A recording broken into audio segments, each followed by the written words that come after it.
much, Lane. So for those who don't know me, Matt Harms, I'm the founder of Pen for Hire. We are a premier ghostwriting and author coaching firm. I'll jump into that in a minute, but I guess a lot of you don't know my story, so I'll go back in time. Growing up in the Bronx, I always wanted to be a writer, but that wasn't really considered a real job. Middle-class parents with hardly anyone who went to school in the family. It was go to college, get a good job. But that was where that advice ended. So I got a finance degree from a decent college here in Westchester, and thought I would be working on Wall Street, making millions of dollars. Needless to say, that's not how it works when you don't do internships and you spend, your entire time working to pay the tuition for the college. You're not sure why you're going to. So graduated with a finance degree, spent 10 years, actually 15 years in banking, financial services. Still have a lot of my licenses to this day, just for sentimental reasons, but don't really actively practice much of that. Around 2017, I was starting to burn out. I realized that there was no joy in it whatsoever. So I got back into writing, finally published my first book, which was titled Employed, a Career Readiness Manual. And I had come up with the concept based on all of the candidates who I was interviewing, who I thought needed better interview skills. They were millennials, very good at digital interviews, really horrible when they'd show up in person. It was like they were two different people. Started to realize that their journey might have been very much like mine, and they had no idea why they were there even on that interview, because they didn't seem to like banking all that much. So I switched the direction of the book to be more about finding what you want to do in life, your passion, following that, and then mastering the skills you need to land the job in that field. And then the bulb went off and I said, oh my God, I can't be here anymore. This is horrible. I just answered my own question. So I quit and took a part-time job teaching in New York City public schools as a success coach for 6th, 7th, and 8th graders, teaching them how to use writing as a way to deal with their emotions in social emotional learning. So I went from a 6-figure job to a low 5-figure job to then the pandemic and being out of a job. As fate would have it, I met a gentleman by the name of Joe Rojas, who was in the middle of writing his second book. He was already an Amazon best-selling author, and he turned me on to the world of ghostwriting, because my idea of writing was you write your own stuff and hopefully you sell enough books and you get paid for it. Which, going back to the advice I got when I was younger, maybe they weren't wrong. It's really hard to make a living off being a published author just from book sales.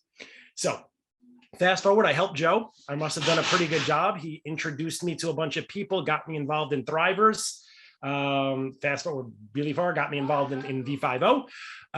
And my business was born, and I started to realize just how powerful books are as a business tool, right? So when I write for myself, I do write nonfiction. I like to write a lot of fiction as well.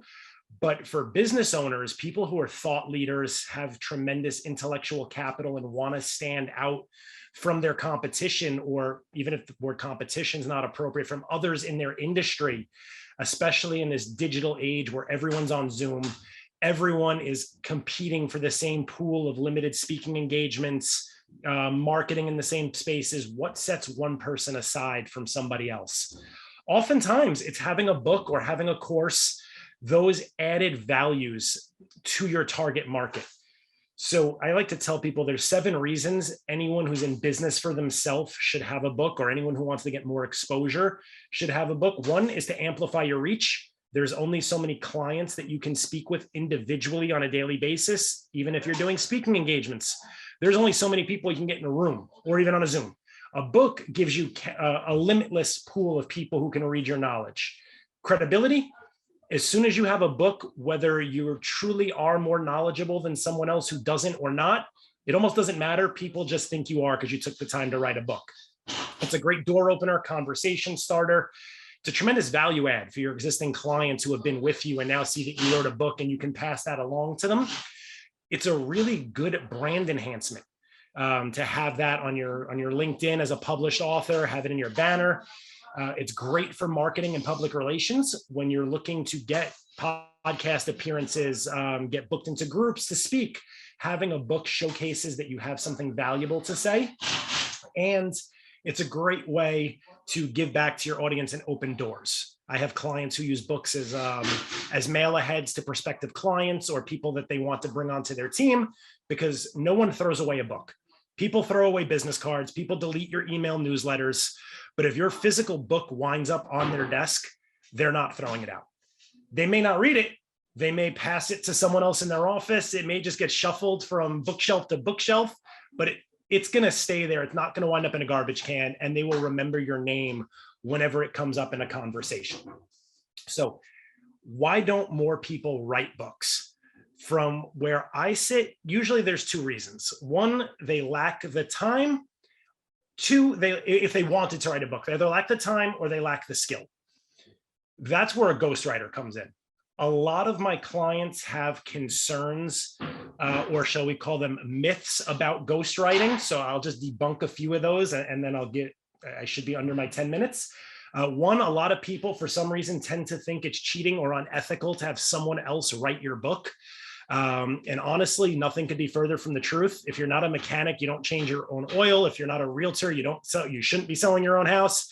So if you're not a professional writer, you should probably at least in some way, shape, or form engage with a professional writer to put out the best quality book. Another misconception is that you need to find a writer who is experienced in your field as you are. And I tell everyone, you want someone who is nowhere near as experienced in your field as you are, as long as they're good at asking questions and mastering your voice. Because when someone knows as much as you do, they tend to put their own slant on it or have gaps for what you're not explaining well enough for the general public. A lot of people think you lose credibility when you work with a ghostwriter. I can tell you one, most ghostwriters don't even take cover credit unless you actively mention them. And we don't go around saying we wrote people's books unless we have their permission. So Joe's the first person to tell people that I wrote his book, so I have no problem saying that. Other clients, they call me their consultant, their coach. I am fine with whatever it is, no credibility lost. People think your work might be at risk. Just like any other service provider, there is, contractually, I am not stealing your work. I don't have the time. Most ghostwriters aren't looking to steal any of your intellectual property and turn it into their own. Some people think that they don't have to be involved in the process, that, hey, I'm just going to tell my ghostwriter I want to write a book on X and it'll be done in 3 months. While that possibly can be done, it's going to be very expensive and it's really not the best way to do it. A good ghostwriter is going to collaborate with you, set up interviews, extract the information, and really be able to position the words as if they were coming out of your mouth and not theirs. Another big one is people think it's cheap or quick. It's neither. Anything that's cheap and quick is not good. So anyone out there who's saying they can write your book cheap and quick, I would just caution you to really review some samples, look into their credentials, and make sure that it fits what you want to do. There's a big difference between writing blogs, writing web content, and an endeavor like a book, which is not a one and done. And the last one is people think sometimes you wrote the book, results are guaranteed. Just like everything else in life, they are not. There is a lot of work on your end as the author when it's done to promote it, to market it. Catherine Brown can definitely speak to that with all the work she's done to getting reviews for her book. Without reviews, without people reading your book, the greatest piece of writing means nothing. And hopefully I'm under my 10 minutes, but that's what I got. That was fantastic. That was amazing. Really that was amazing. informative.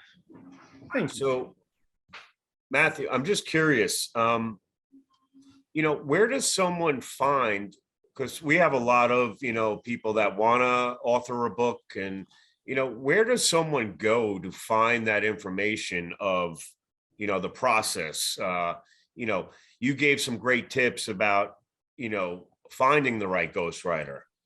So one, I'd love for you to, Lane, I think this would be a great, like a separate, session to have with some of our upcoming authors.